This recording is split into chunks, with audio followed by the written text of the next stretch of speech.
लालती जी की बहू सुधा बहुत प्यारी थी, लेकिन उसकी एक कमी के कारण घर के सभी लोग उससे बड़े परेशान थे। क्या थी वो कमी? आइए देखते हैं। सुबह सुबह पड़ोसन शोभा के घर की घंटी बजाती है। ये सुबह सुबह कौन आ गया दरवाजे पर? अरे अल्लाह के नाम पर दे दो अम्मा, बड़ी भूख लगी है, कुछ तो दे दो। सुबह सुबह दाल बाटी चूरमा की खुशबू आ रही है, वही खिला दो। क्यों री सुधा, फिर आ गई तू भीख मांगने? तेरे भीख मांगने का तरीका थोड़ा कैजुअल नहीं है? कैसी बात करती हो माई? भीख दे दो, भूख लगी है। क्या कैजुअल और क्या नॉन कैजुअल? तेरी सास तुझे खाना नहीं देती? अरे कहाँ, घर में अन्न का एक दाना नहीं और आप खाने की बात करती हो। माई, भूख से बोला नहीं जा रहा, दे दो कुछ खाने को। ये ऐसे नहीं मानेगी। जिसके बाद शोभा सुधा के कटोरे में रात का बासी खाना डाल देती है। अरे कैसी मनहूस औरत हो, कम से कम ताजा खाना खिलाती तो पुण्य मिलता। पाप लगेगा पाप, नरक में तेल खौलाया जाएगा आपके लिए। बासी खाना खिलाती हो।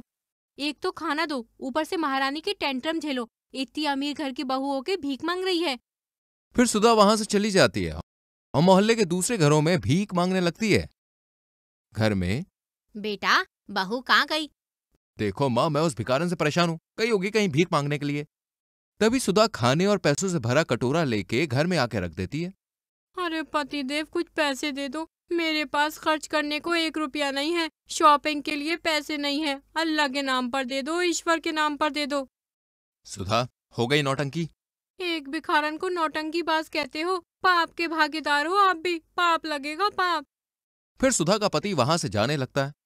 साहब, कुछ तो दे दो इस गरीब दुखियारन को, दान कर दो। दे दे बेटा, वरना ये तुझे ऑफिस नहीं जाने देगी। जिसके बाद कवि जेब से 200 रुपए का नोट निकालकर सुधा को दे देता है। भगवान आपका भला करे मालिक। वहीं शाम में ससुर जी अपने एक दोस्त को घर लेके आते हैं। अरे श्याम अंकल, आप कैसे हो? क्या लाए मेरे लिए? कुछ नहीं बेटा, मैं तो बस बाहर से गुजर रहा था तो तुम्हारे ससुर जी मिल गए। हाँ बहू। अंकल, अल्लाह के नाम पर कुछ खाने को दे दो, बहुत भूखी हूँ। देखो ना कितना बुरा हाल है मेरा। इससे क्या हुआ? कुछ नहीं, वो बस। आप लोग कितने बुरे हो, इतने अमीर होकर बहू को भिखारन बना के रखा है। Shame on you. फिर शाम वहां से जाने लगते हैं। अंकल, कुछ तो दान करके जाओ इस दुखियारन को, भगवान आपका भला करेगा, आपकी बीवी बच्चे सलामत रहेंगे। इस तरह सुधा श्याम के पीछे पड़ जाती है। हम मजबूरी में वो 500 रुपए का नोट निकालकर सुधा को देते हैं और वहां से चले जाते हैं। बहू बीते 6 महीनों से ऐसा ही कर रही थी और आज उसकी इस हरकत की अति हो गई थी। बहू, हम 6 महीने से तुझे झेल रहे हैं, अब और नहीं। बचपना समझकर माफ करते आए हैं, लेकिन आज जो तूने किया वो बिल्कुल ठीक नहीं है।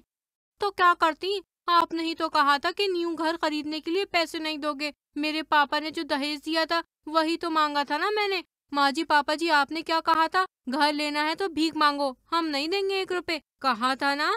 इसलिए तो भीख मांगना शुरू किया मैंने। और पता है, मुंबई का सबसे महंगा फ्लैट खरीद कर आ रही हूँ। आज 500 रुपए कम थे, इसलिए आपके दोस्त से भीख मांग ली। बहू, तू सच कह रही है? तूने मुंबई का सबसे महंगा फ्लैट लिया है? यकीन नहीं है तो टीवी पर न्यूज देख लो। तभी सास टीवी ऑन करती है जहां न्यूज चल रही होती है। एक भिखारन ने 6 महीने में भीख मांगकर कमाए पैसों से मुंबई का सबसे महंगा फ्लैट अपने नाम किया है। ये देखकर सब शॉक्ड हो जाते हैं और बहू पैसे उड़ाते हुए ठुमक ठुमक कर वहां से निकल लेती है।